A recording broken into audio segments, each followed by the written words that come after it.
Limata. He will be starting soon. Oh, story time with Mr. Limata, where all your dreams come true. Oh, he brings to life your favorite stories with a great big smile. You won't leave lonely, won't you start all the reading? I just can't wait to be hearing story time with Mr. Limata. He will be starting soon. Oh,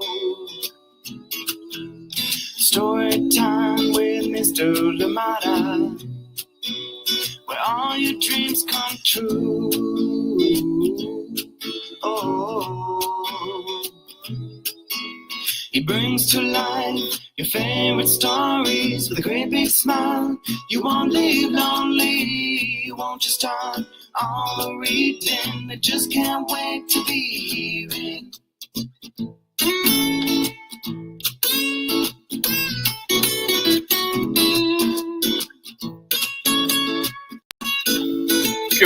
Good morning, and welcome to Storytime. Or is it good evening, good afternoon? Depends on where you are, right? Thank you so much for joining in Storytime today.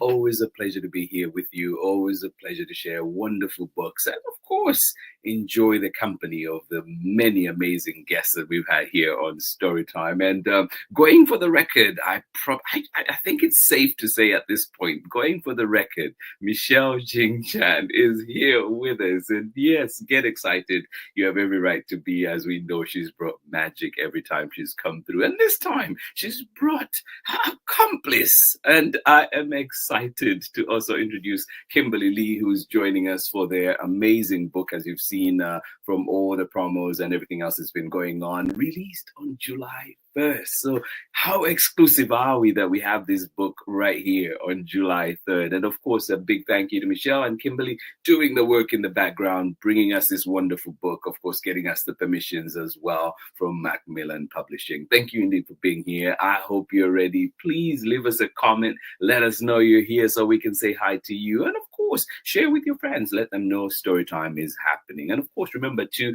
that Storytime is here live 7 a.m. Pacific time, as we now know, 10 p.m. Malaysian time. And of course, you can always catch the recording at 11 a.m. Pacific time. And I will do the math to get to the Malaysian time for that one.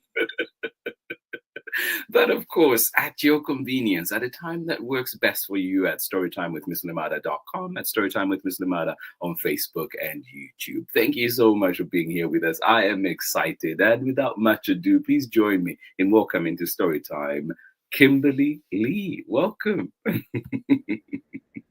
Hi, Mr. Limata. Hi, everybody. It's so exciting to be here. I almost tripped up and said good night, good evening, everybody. It is. It is, right. Where I am right now, but yes, good morning, the rest of the world. Good to see you. Thank you. And of course, too, at this point, somebody that needs no introduction to Storytime, Michelle Jing Chan. Welcome. Hi, thank you so much, Peter, for having us, and Kimberly for signing on at nighttime, your Malaysian time, as well as anybody listening in. Yeah, no, absolutely. Well, congratulations, first of all, to both of you. Thank you. Thank you. Amazing. I mean, like, I was, you know, I know we had talked about it. It's like, oh, there's a book coming out in July, and all of a sudden, July was here. A book is out, and how does it feel? Yeah. That's yeah.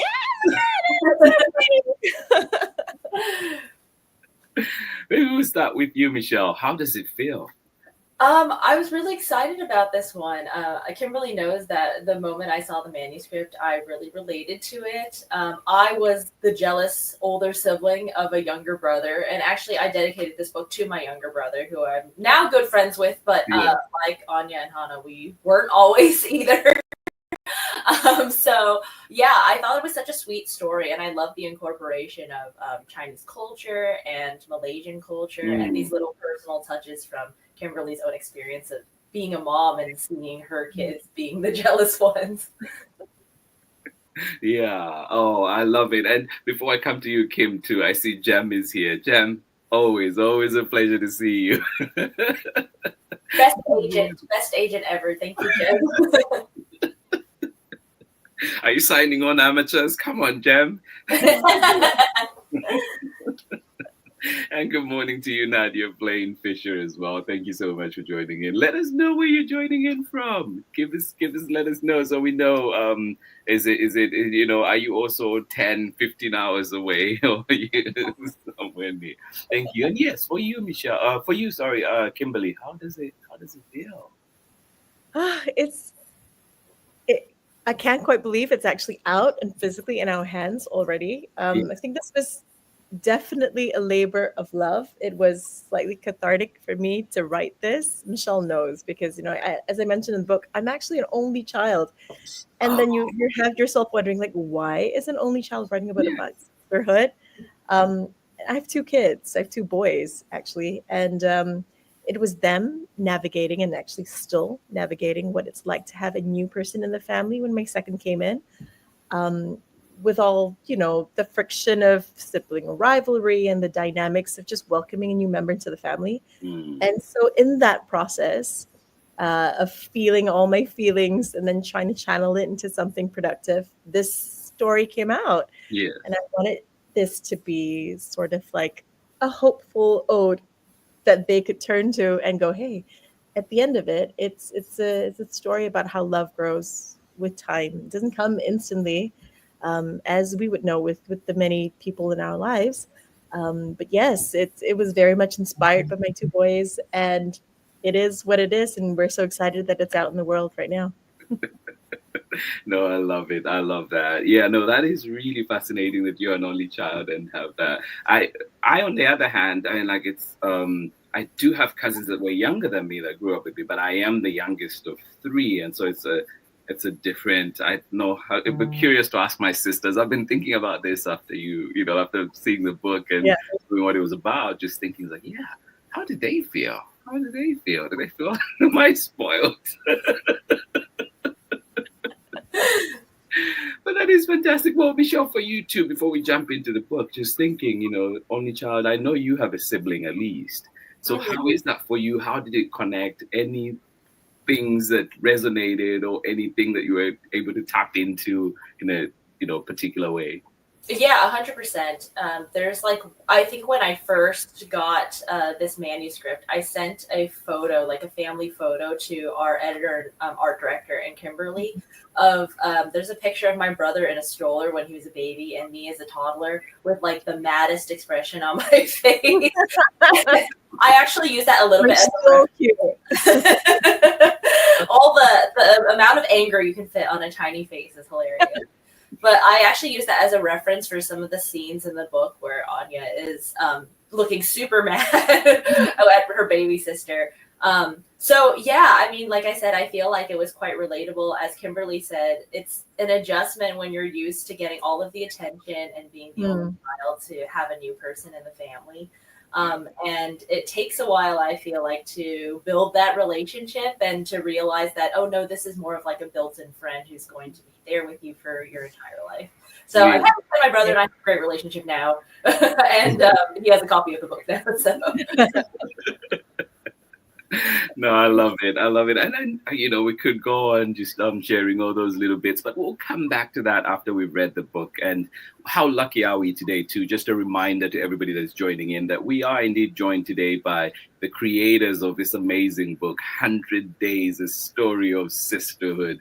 Kimberly Lee and, of course, Michelle Jing Chan are here talking about their book, and they're about to read to us. Please let your friends know Storytime is happening. Let your friends know to log into Storytime at storytimewithmrlimata.com, Facebook, YouTube, and, of course, at a time that works best for you. So you can always join in. But one of the other things, too, I just wanted to highlight is that this conversation will be available until December. So please come on back, jump on in. And if you have questions today, drop them in the chat so we can definitely try and get answers if we have time from Michelle and Kim. But of course, if the questions come in later, I will make sure to forward those questions so we can always try and find those answers for you. But for now, we're getting ready to read the wonderful book. Congratulations again, Michelle and Kimberly, and I cannot wait for this treat.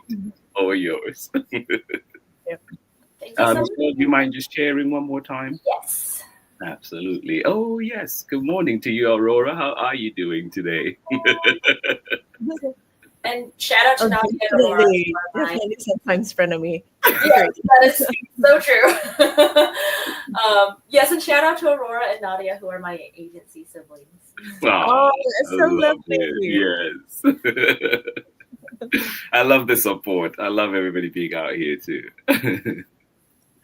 All right, Michelle, all yours. Here we go. Okay, thank you. Yep. And I'm around, but I'll just take myself to the background. Sounds good. Would you like to start, Kimberly, or do you want me to start? I can start. This is literally the first time these words are coming out of my mouth Yay! to the general public, and it's so exciting. Okay. 100 Days, A Story of Sisterhood. Words by Kimberly Lee and art by Michelle Jing Chan.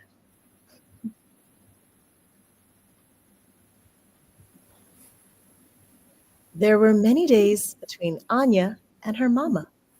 There were rainy days, and we only wear yellow days, playground with Papa days, and days when they paid Anya's favorite aunt, V, a visit. Hi, sis. But best of all were those days that were so long they turned into nights. Nights filled with snuggles and stories, as Anya and Mama watched the stars above, and the stars above watched back. One day, however, was very different from any other before it. That was the day Anya's baby sister, Hana, came home. Slowly, the days between Anya and her mother started changing. Mama needs to rest. I'm sorry, Anya. I'll play with you later, okay? Anya knew this had to be Hannah's fault. Hana, who everyone fussed over, who couldn't paint, hang off the monkey bars, or do any of the things Anya could. As the days turned into weeks, Anya still found it hard. Sure, she'd smile when Hana grabbed her finger, and once in a while, Anya would look at her sleeping sister, feel a tug in her heart, and wonder if that might be love. But when she saw Hana with Mama, those feelings quickly disappeared. The older Hana grew, the less time Anya seemed to have with Mama. Hana was turning 3 months old soon, and there was going to be a big party to celebrate her 100th day. It would be a day of many firsts for her sister. Her first time meeting family, friends, and even getting her hair cut. All Anya wanted were her quiet days with Mama. But she was busy preparing for Hannah's big day. Found it! Hannah's 100th day arrived. As their home began to fill with happy visitors, Anya felt a little left out. Seeing this, Mama pulled her in for a warm hug. Why don't you help Aunt V out, she asked. She's working on a special treat. Anya found her aunt in the kitchen, surrounded by rows of angkukwe. Aunt V patted the seat beside her. Come give me a hand. Your grandmother taught me how to make these, said her aunt, scooping up bits of yellow bean paste and rolling them into little balls. And then I taught your mama. Anya smiled, imagining Mama and Aunt V, two perfect sisters. We fought so much when we would make them, her aunt added. Anya looked up in surprise. But Mama always says you two are best friends. We are now, her aunt replied, shaping the red dough around the little yellow balls. But we weren't always. I didn't know that, thought Anya. Now for my favorite part, said Aunt V. Anya watched as her aunt pressed one of the dough balls into the mold and turned it over. With a tap, out popped a round red quay covered in shapes and swirls and symbols, like the back of a small red shell. It's a tortoise, cried Anya. That's right, said her aunt. They represent good luck and a long life for the baby. But they've also always reminded me of being a big sister. A big sister? Anya wrinkled her nose. I told you that your mama and I didn't always get along, said Aunt V. Sometimes love doesn't come instantly, she continued. It comes in days, slow as a tortoise, hiding in its shell, waiting and watching. And with each passing day, that love emerges until it grows old with you and you with it. Just then, Anya heard a loud cry. It was Hana. Racing into the living room, Aunt V and Anya found Mama, Papa, and a wailing Hana. Anya looked at the scissors in Mama's hand. Her little sister must be scared. Don't worry, it's just a little snip of your hair, said Mama reassuringly. Rushing to Hannah's side, Anya held up her finger. Here, hold on, she said. Hannah stopped crying as she gripped her finger trustingly. Mama quickly cut off a lock of Hannah's hair for safekeeping. There, all done. Thank you, Anya. What a good big sister you are, she said with pride. Aunt V gave Anya a secret smile. And Anya knew that her aunt was right. Sometimes love comes slowly, in days and moments that creep up on you and hold on to you tightly as a little sister can. There would be many more days ahead. Rainy days, and we only wear yellow days, playground with Papa days, and days when they would pay their favorite Aunt V a visit. But best of all would still be those long days that turned into nights, filled with snuggles, stories, and stars that watched back.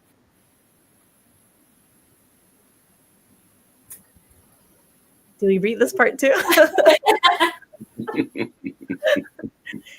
Or the The end, although maybe you could talk a little bit about the author's I note. could, yes, we can go back. Okay, so I'll just read for it so people kind of get an idea. But this is like the origin story of what the 100 Days celebration is all about for people who are curious and who have never heard of this before. And I think most people haven't, and it's really quite a fascinating custom. So yes, as I said in the author's note, babies have many milestones to celebrate, whether it's smiling or walking or saying their first word. And in the Chinese culture, one of the first and most significant milestones in a baby's life is their full moon or their 100th day celebrations. This stems back to way back in ancient times when a baby who successfully reached their 1 month mark was a cause for much joy, especially when infant survival rates in the past were very low. The first 30 days would represent a baby's full moon, which signals their strength and good health, marks the end of the confinement period for the mother. That's like the recovery period for a mom postpartum. And many families now prefer to commemorate this special occasion instead of the 30-day mark at the 100th day mark, because obviously mama needs more time to rest. And after the first crucial 3 months have passed, so that the baby is a bit more stable and the baby's health is a bit better. And the 100th day celebration is also an honored tradition in other Asian cultures, such as in Korea, where their celebration is known as Bakil. In Japan, the milestone is known as Okuzumi. And for anybody who is Korean and Japanese, and if I butchered your beautiful languages, I am so sorry. And a bit about the 100th day celebrations. During the day, baby and mom would be introduced to the community. They would actually meet people for the first time. There would be some special symbolic rituals or customs being carried out, which, part of them does include the cutting of the baby's hair, announcement of the baby's name. There's some things like, the washing of the baby in special, water that's been blessed. And then part of the food that's being served on the day, just as a tribute to guests, would be hard-boiled eggs in red because, we're Chinese, so red for everything. That signals good luck. And also, they would have pickled ginger and Uncle Kue. So Uncle Kue is something that obviously it's one of the main characters in this book, and it's otherwise known as red tortoise cake. It's actually literally called tortoise cake. The shape of it is meant to represent a baby's sex or gender. The more pointed shapes represent a boy, and the flatter oval ones are supposed to represent a girl. And baby gets lots of fun gifts, like money packets, red money packets, jade jewelry, all from the friends and family have paid a visit. And that is a little sneak peek at what the 100th day customs are like, for those of you who are curious and have always wanted to know. And then here we have a lovely recipe courtesy of a family friend. For those of you who actually want to try it, I think a lot have not seen what Uncle Kue looks like. You can Google up the images. It really does look like a little tortoise shell. They're quite yummy. And if you ever find yourself my side of the world in Malaysia, please do yourselves a favor and try some of our great kue and cakes and food. And we're big on food here. Yeah. Oh, thank you for that. Yeah. I love it. Michelle, did you have anything you wanted to share any more about that? Oh, just that I think as we were working on this book, I thought it was super interesting to see kind of the overlaps in customs. Kimberly is Malaysian and I'm Chinese American, but we still celebrate 100 days in Cantonese culture, as Kimberly mentioned as well, over here in America for like diasporic folks. So yeah, I thought it was interesting to see like the similarities and differences there. And agreed that we wear red and love receiving and giving red packets for everything. Yeah, no, I love that. And I didn't know about this tradition, honestly, but also it's amazing to see how you mentioned the roots of it, but also that it's kind of like inbuilt recovery time for the mother. Just like I find that really amazing, especially I don't know how it is now, say, if any of you can speak to this, how is it, for example, maybe growing up in the city versus somebody that might be in a more rural area, and how these things may still may play out or may show up. Or how this tradition shows up. Does anybody know? I think I don't know about how much is celebrated in the West, but like in the East, in terms of recognizing a baby's like 100th day and having, sometimes the parties here are like full on, like big blowouts of huge guests, huge list of guests, a lot of food, a lot of there's usually a big celebration coming attached to this, but not every family celebrates that. Sometimes it's like a quieter affair. So I don't know if that is necessarily location specific. More like if the parents are the types that like to throw a big do, then baby just gets a big celebration, I guess. Yeah, love it. No, for sure. And one of the words that has come up in the chat quite a bit is sweet. It's just such a sweet book. Michelle, maybe for you, I know that, I don't know if when you were starting the manuscript, Kimberly, if you were thinking sweet, but Michelle, how was it for you? Was that one of the things that attracted you to this manuscript? Yeah, definitely. I've been a fan of Kimberly's writing since I saw her first book, Boys Don't Fry. And I think the way that she wove in the cultural traditions into this, and it kind of brought the story back full circle by the end, and showing all of these different moments that Anya could still experience at the end, but the experience is slightly different because now you have a sibling to do them with. I thought was like, again, really, really sweet and like a really heartfelt way to tie the story together. And then also in the art, I tried to incorporate little nods to like the turtle shell shape as well, and little nods to like Anya and Hana being sort of analogs. So if you notice, like the blankets in the art, the checker pattern is the same colors, but just different squares between Hana's like blanket and Anya's blanket and Hannah's blanket, and then also with their stuffed animals like the tortoise and the hare kind of being a matching thing and a nod to the shape of the quay. Can I just jump in and just say that Michelle is an absolute genius. That's part like one of the big reasons why I love picture books, why I am a picture book author, is because I love that intermarriage between text and art. It's so important. It's not like a this is my book and then you just do some pretty drawing. It's a complete equal partnership, right? Because her art breathes life into my words in ways that I couldn't have imagined when I first wrote the manuscript. And so when I'm here, even with my kid, when we got the book and we were looking through it and I'm going through all the little details, I'm like, oh my gosh, Michelle is so clever with the, and he was the one picking out all this stuff, like how, you had those little drawings in the first spread where it's just Anya and her mom, and then later on with the three of them.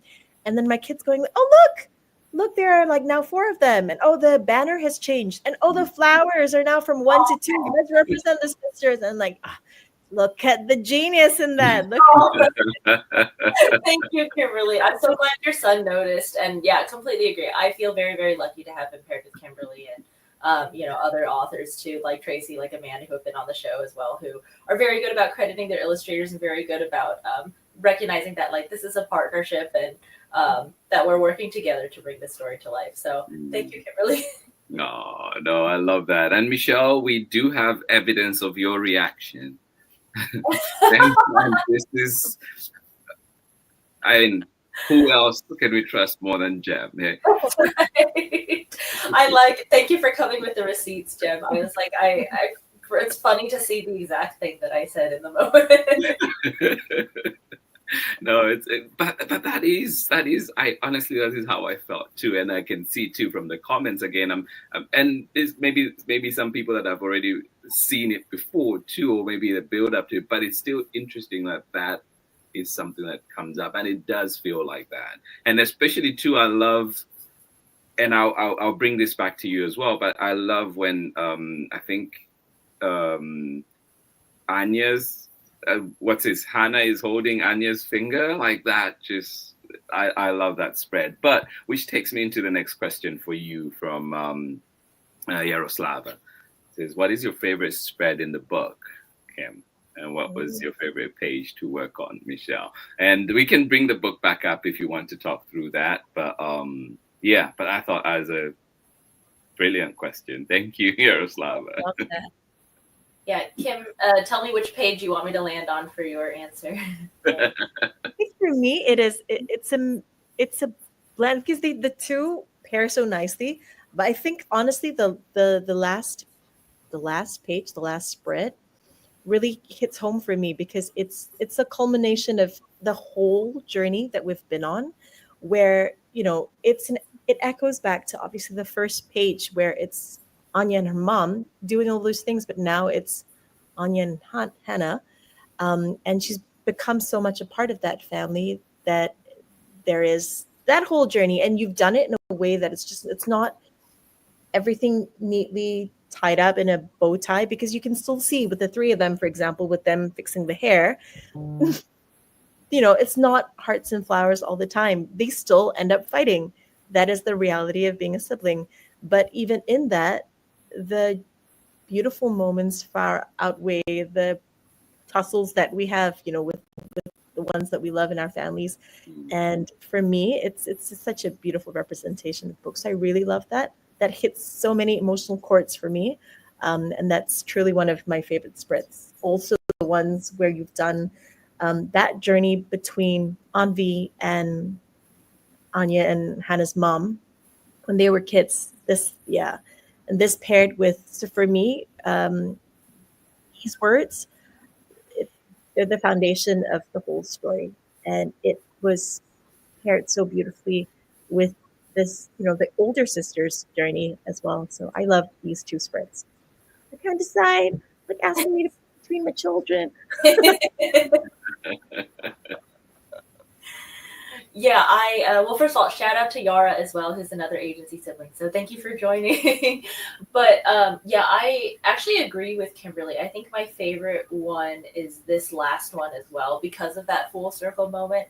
And I had a really fun time literally pulling up like the first page and this last page as I was doing the art and figuring out ways to sort of make it similar but different, like Kimberly said, because now this is sort of a new scenario. So there's other details that I tried to work in here, like obviously, for example, like the stuffed animal tortoise here to match up with Anya's hair. And then also like the coloring pages showing like that Hana at this point can't really color yet, but she's just enjoying being with her sister. And then something else I tried to do too is on this page, as Kimberly said, her son noticed that the doodles have 4 people now, and the picture frame has the 4 people in the family. And I also tried to make the plant like longer and bigger to show that time has passed. Yeah, one more thing I tried to work into the art for this last page that I had a really fun time doing is that throughout the whole book, Anya is wearing like warm colors and her sister's wearing cool colors. But by the end, their mom is wearing like a purple, like a blend of the red and the blue. Oh, I love that. Yeah. I know that. I love that. I had a really good time working in like fun details like that. Wow. And I also really loved this last line of this spread.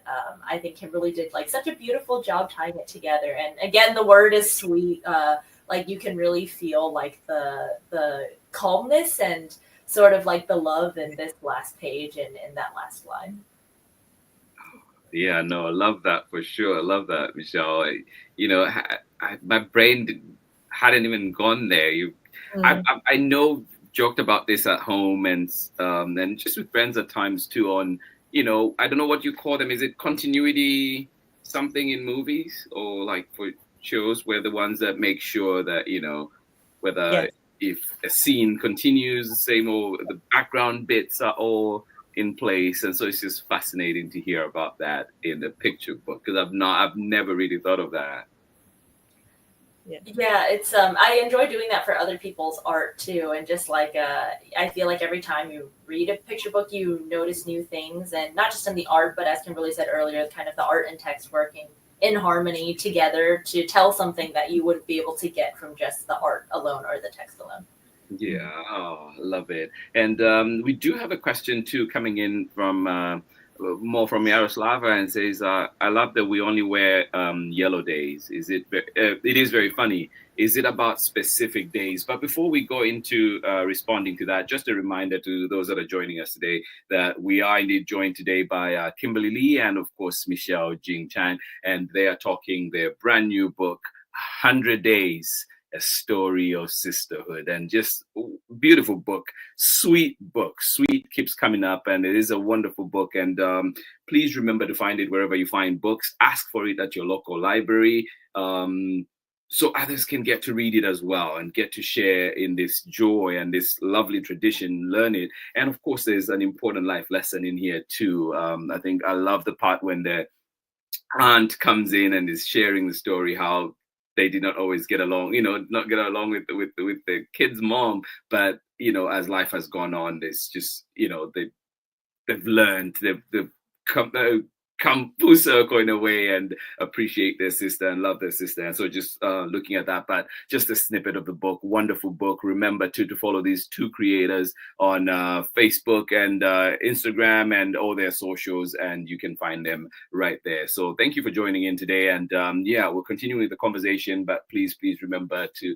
support these amazing creators, this wonderful book that we have here today, a beautiful gift for all of us. Coming back to that question though now, was that in reference to a specific day or specific days?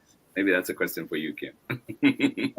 I love that you pointed it out because I wanted something that tied in with the concept of 100 days, right? I mean, obviously it's centered around this very big party, this big celebration, but life isn't the sum total of just like big celebrations. It's in the day-to-day that love builds, right?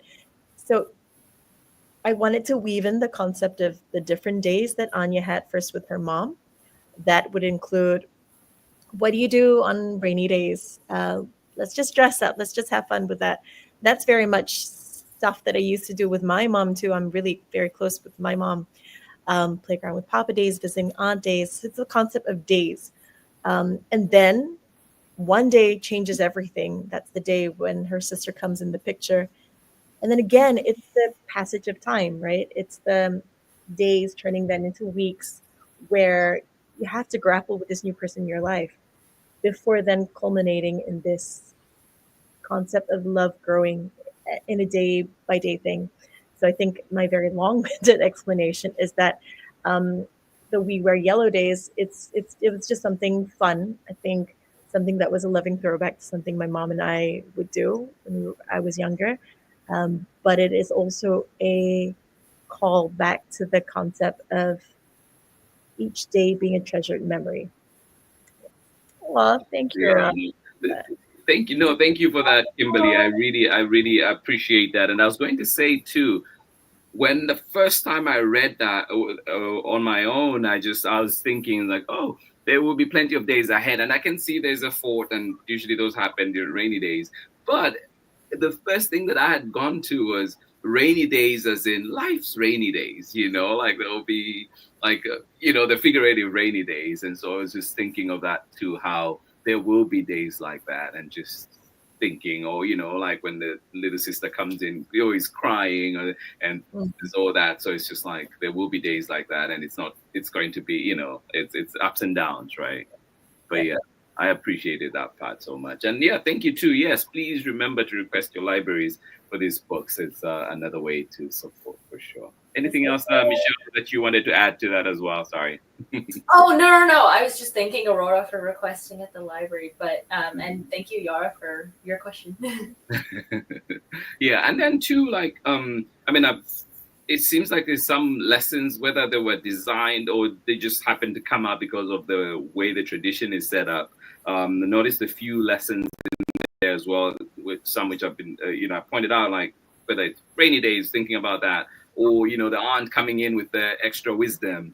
Was that by design, or how how did all that all come about? In terms of, I think what I was trying to communicate, it's the power of also wisdom and love being passed on and passed down. Mom and V definitely had a very sort of frictional relationship when they were growing up, and she says it in a line there that it's like, but Mom always says that you two are best friends. That doesn't happen, lightning bolt instant for most people.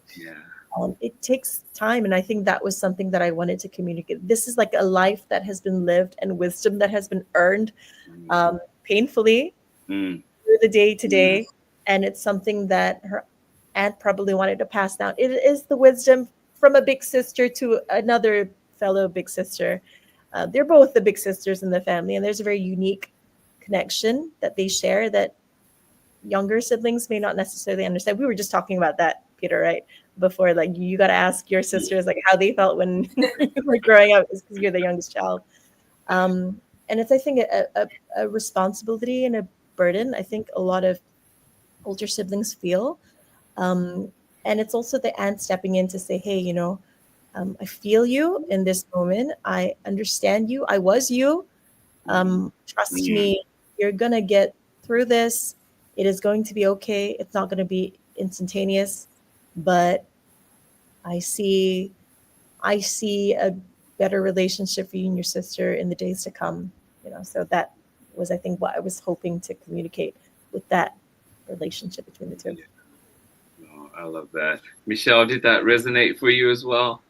Oh yeah, 100%. I loved the addition of the aunt in the story, and Anya's surprise when realizing that their relationship wasn't always like this.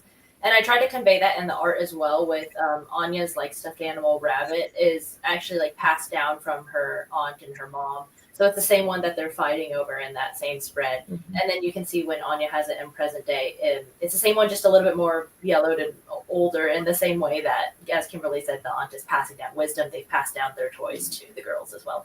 Mm. And maybe this one for you, Kim. Like, how do you split your time with your kids now? And also just thinking, was the preparation different for your first child versus second? And knowing, well, yeah. And I'll come back with a follow up. But just thinking about. I was going to say time. What's that? What? As a parent, what? Oh, I think it's an ongoing thing. Every parent probably struggles with the same thing. There aren't quite enough hours in a day, and for me, because I know, like my first kid has a lot of big feelings. I mean, apple doesn't fall far from the tree. It comes to two of us. I always joke. I'm like I basically gave birth to myself. And honestly, I think he reacted the same way I probably would have reacted had I had a new sibling enter my life. I mean, I was an only child, maybe for a reason. My parents were like, okay, this girl probably can't but I feel for him. Like I felt for him so much when second one came in the picture. And because, as much as you do try and afford time with the first, at least in the initial stages, you won't be able to because you literally have to feed, change, tend to put to sleep the little one. And I think kind of bearing that in mind, and as the second one grew a bit older and a bit more independent, I was able to go, okay, look, I need to be able to give my first that same level of affirmation and that time, just one-on-one time with me. So I am conscious about that. I think it's still a journey that we are navigating as a family. Again, it's not like I keep using the word instantaneous. It's not that. It doesn't have. It's in the day to day, right? Um, and I have to learn. I think how to. Actually, I wouldn't even say love each child equally, but more love each child in the unique way that they understand love. If you know what I mean. Because they're made differently, right? Every single person with different needs. So to understand, I'm learning how to recognize what the needs of my first child are compared to my second child, and to love them, meet them where they are, Yeah. and that's an important thing for me No, as well. I like that and that you mentioned that too. I was listening to something not too long ago, actually. I can't remember what podcast. I feel like I listened to so many, but they're all blending in my head right now. But there was one where they were talking about the parent not being the same person Mm. depending on when the children are born. Like, it could be you're more financially secure at some point. You have more knowledge about certain things and all these things. And so, like, you cannot be the same parent. And of course, then we're talking also the children's temperament, the children's, just personalities and so on. And so it really like was that person was sharing exactly what you've just been, what you shared with us. I love that. Thank you. And Jam says, you're making me feel like I can again. Oh, thank you for sharing that.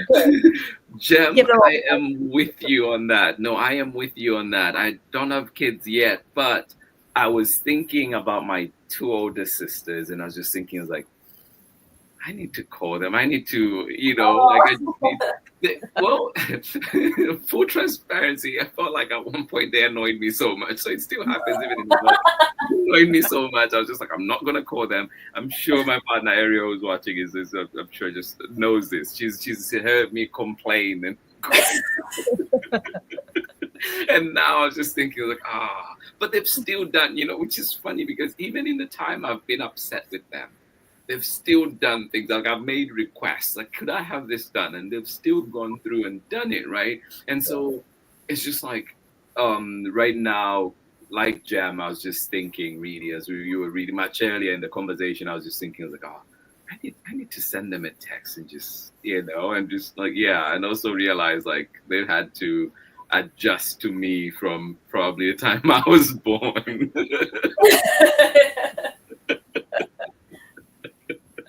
It's hard being the oldest. Oh, It is hard to be goodness. the oldest. Yeah.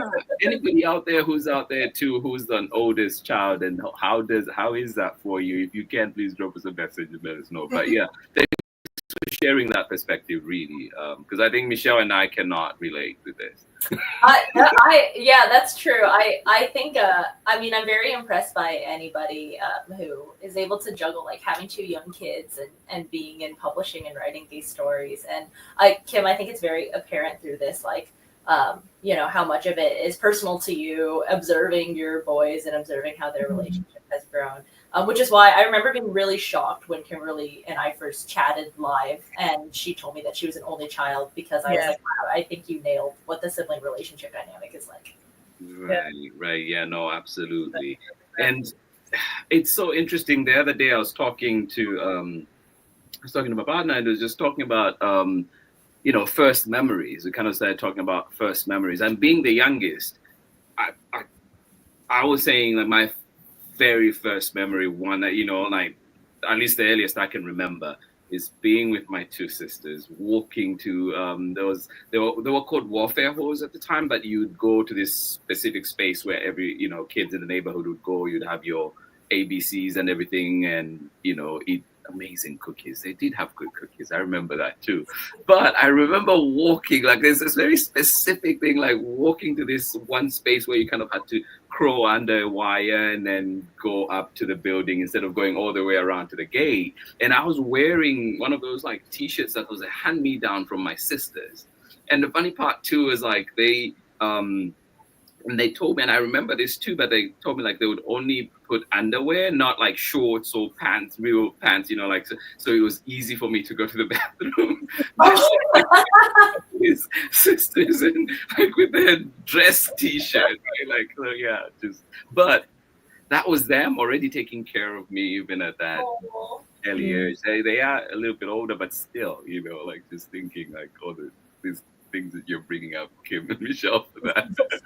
Oh, that's such a cute image of, like, you know, in a giant hand-me-down shirt. Yes. Yeah, I still remember it. Very specific. Remember what I was holding. But yeah, and on the flip, just maybe bringing that to you as well. Any memories? I mean, for you, Kim, might be a different question, but for you, Michelle, like what's your earliest memory, or what are some memories with your own sibling? Mm-hmm. Yeah, well, it's funny because I distinctly remember my parents told me, like, hey, you're getting a brother. And I was so excited because they were like, oh, you'll have a friend. And I was I'm a very sociable person, and I was then too. And my parents said before my brother was born, I was super lonely. Every time I like went to the park, if I saw another kid playing alone, I would like make a beeline to them and try to be their friend. And so when my parents told me that I was getting a sibling, I remember being really excited about it, and then being really jaded once he was born, and, you know, like, oh, this baby can't do anything, and just like, oh yeah, like this baby is taking all my parents' attention, and he can't play with me or do anything yet. Michelle, I seriously thought the whole time you were the youngest. Yeah. Like, that was what I thought. I thought you were the youngest child. Oh, you were the younger child. It's like, I feel so alone right now. On this. Nope, I am the oldest, and I was a lonely child. But I think some of my earliest memories were actually like were reading with my brother. Actually, I always loved books, and actually, on my website, there's a picture of me reading a book, and it's like cropped as a circle, but next to me is my little brother, actually. So we used to either play that I was the teacher and he was the student. I was doing story time at school, or we would just read books together and I would read to him. So those were some of my earliest memories, and like I think as soon as he started being able to do stuff and play with me, it was like it switched. And you know, like Kimberly said, it's not that we didn't have any fights or anything, but it was then that I think we both started to see like, oh, this is like I said, built-in friend, or as Aurora said earlier, like sometimes a built-in frenemy, but someone that you're gonna have by your side. Yeah. Yeah, no, I love that. How about you? I mean, Kim, I'm sure you've had cousins or other, like, what are some of those bits? Maybe when was the first time you thought you had to share something, you know? Oh, I'm very close with my. I come from a small family, so Yeah. like my cousins, and I have this one cousin in particular who, like we're 8 months apart, so we are close. It's Yeah. boy cousin of mine, and so uh, all I knew growing up was that I loved being with my this cousin of mine. I would be so excited heading over to my grandparents' house and just spending time. And only later in life did he tell me, he's like, did you know that when we were growing up, every time you you barreled through the door looking for me. I ran and hid. I was terrified of you. I'm like, why would you say that? He'd be like, you use me as a pony, Yeah. you use Oh, me as a gnawing bar, you chewed on me, you hit me, you I I was having the best time. Yeah, right. Oh my goodness. He That was the is, one being abused by me, poor yeah. fella. But that was, that's just like a funny story. That's the closest thing Oh, to yeah, to no, I love that. I love that. Definitely perspective on that. But also we do have a question from Aurora, and it is, what does your what ages did you imagine the girls in the story to be, and why those ages specifically? Ooh, that's a very Yeah, intriguing question. that's a really, Um, yeah.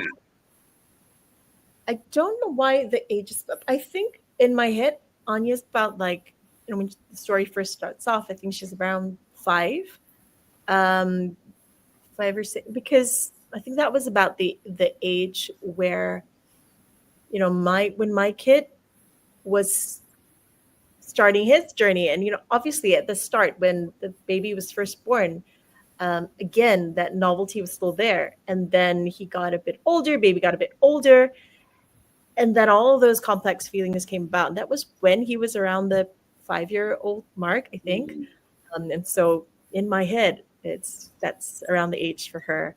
And then little baby Hannah is just newborn. But towards the end of the story, you can obviously see that beautiful progression that Michelle's brought out so nicely. She's a bit older now. She's able to do some of the things that her older sister could do with the help of her dad. And so, yeah, maybe by this age, she's around, I don't know, maybe around 2 or Mhm. so. And there's nice kind of progression of time with that. Aw.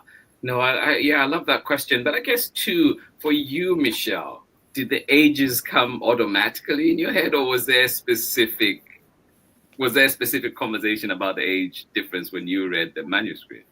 I believe I actually did ask our editor about this just so I could see how old to make them in the Yeah. art. But I did have a great time by the end. Like I had a lot of fun trying to show the progression of both of them aging, like both of the sisters, and also like showing the parallel of like Hannah's two little tiny baby pigtails, and then as she actually grows hair, and then Mm, real pigtails later. So yeah. No, I love that, like seeing that progression represented. It reminds me too of another, I mean, like, just another warm book. Um, Evelyn Del Rey's Moving Away by Meg Medina, and I can't remember for the life of me the illustrator right now. I do apologize, Michelle. it's all good. But like there is that, like there was a progression in there as well with the girls, and the very last spread shows them kind of like letter writing, but like as grown, at least I'm assuming teenagers at that point. But it's just that warm feeling, and that you drive through the book. I see, I feel that all the way through this one as well. Like it gives me that same feeling. But yeah, no, to both of you, really, like just thank you for your insights. And we could go on. There's so much more I know I still want to ask. And after this, I'll just be like, oh, why did I ask that question? But congratulations. Wonderful book, wonderful story. You learn every day, and I'm learning about this tradition.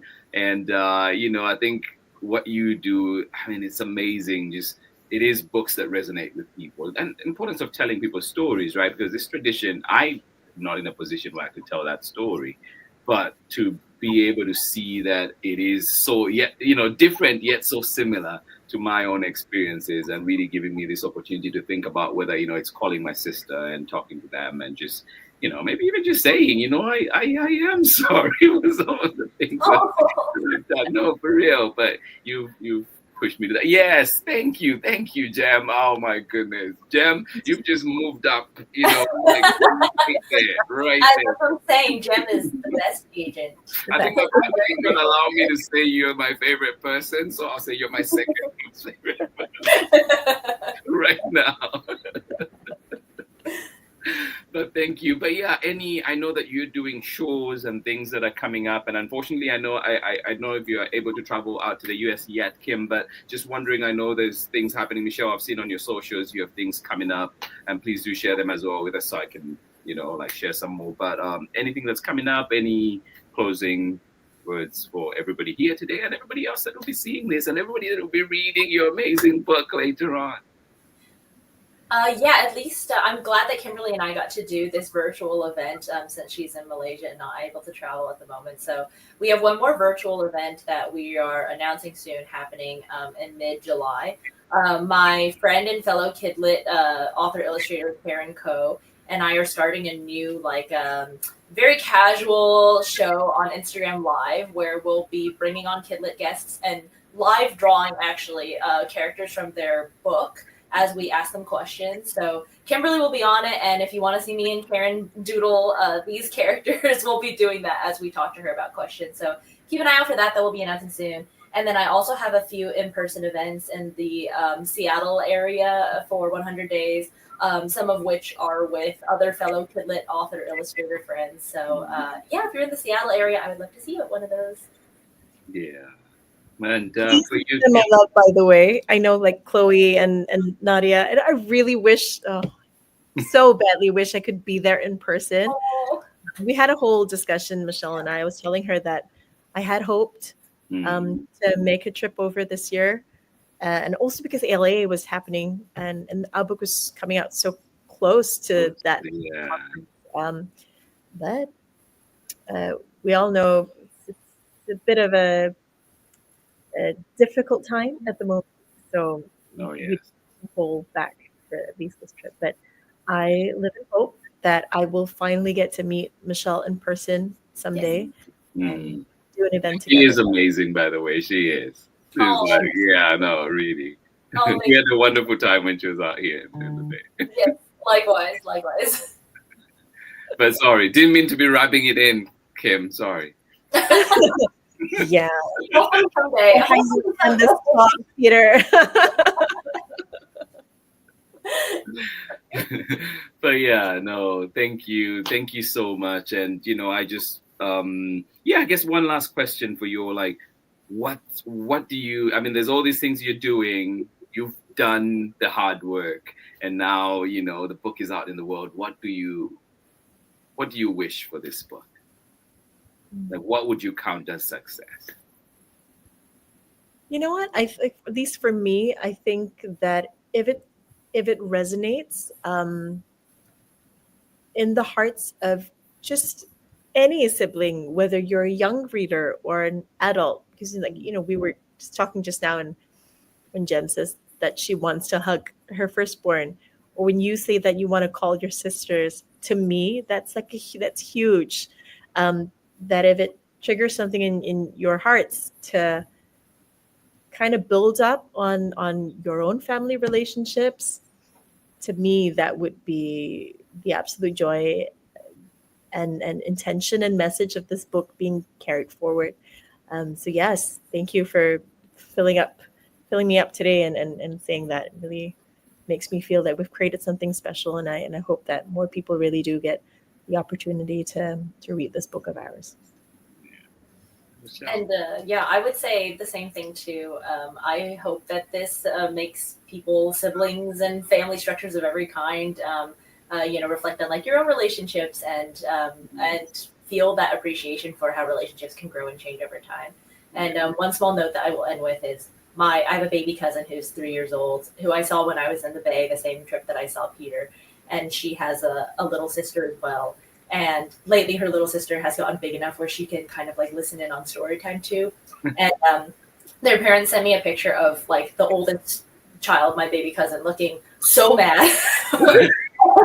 my parents messaged me on the side and they were like 100 days. I was like, oh, I give my baby cousins a copy of all my books, but I was like, oh yeah, I had the same thought and I will be sending them a copy of this one. So I hope that my baby cousin, when she reads this, also can relate to it and see that sibling relationships can grow and change over time.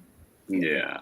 Oh no, I love it. And too, like, I think just to close to another thing that you're connecting me to is just, I grew up with a ton of cousins in the house. It was a big household, but like those sibling relationships, whether it's a cousin that you're close with, like you're saying, you visit every time or regularly, but just those relationships, those are my people, like. And now even when I'm going to Zambia, I know I'm taken care of. I know like those like somebody will be at the airport, somebody, like there's always just like, yeah, those, I think maybe because they're baked in that hard beginning, they really, like they are the people that prop you up and just, yeah, like really sweet relationships that just, yeah, keep us going, I think, at least for me. And I think for most people as well.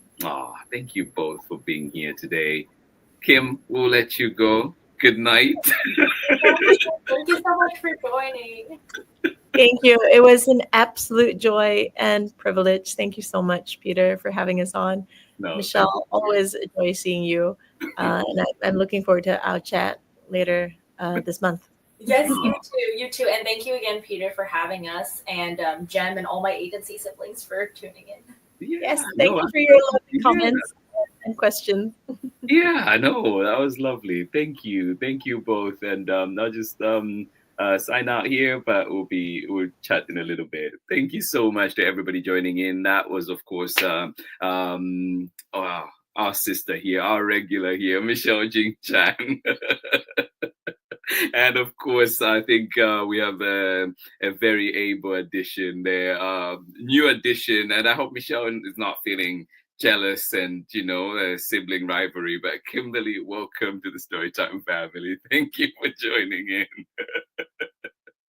Appreciate you both. And of course, to everybody too, your comments, everything really make, Storytime special, and your insights. Appreciate that.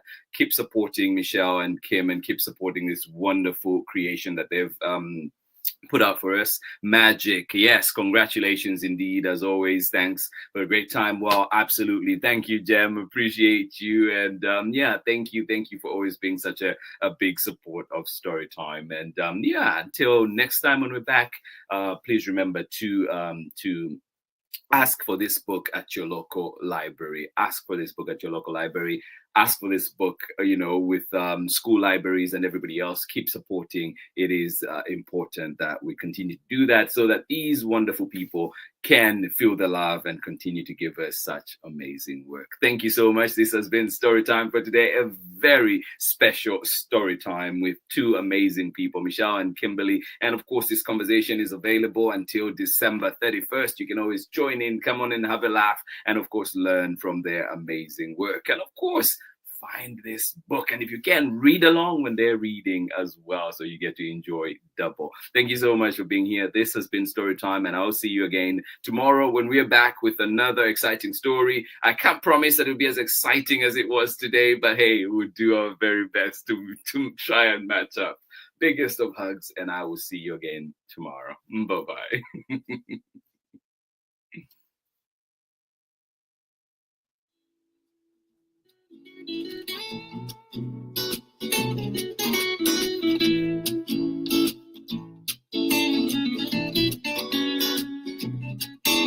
Story time with Mr. Limata. He will be starting soon. Oh, story time with Mr. Limata, where all your dreams come true. Oh. life your favorite stories with a great big smile. You won't live lonely, won't you start all the reading? I just can't wait to be hearing story time with Mr. Limata. He will be starting soon. Oh, story time with Mr. Limata, where all your dreams come true. Oh, he brings to life your favorite stories with a great big smile. You won't live lonely, won't you start all the reading? I just can't wait to be hearing Mr. Limata. He will be starting soon. Oh. Story time with Mr. Limata, where all your dreams come true. Oh. He brings to life your favorite stories with a great big smile. You won't live lonely, won't you start all the reading? We just can't wait to be hearing. Brings to life your favorite stories with a great big smile. You won't live lonely, won't you start all the reading? We just can't wait to be hearing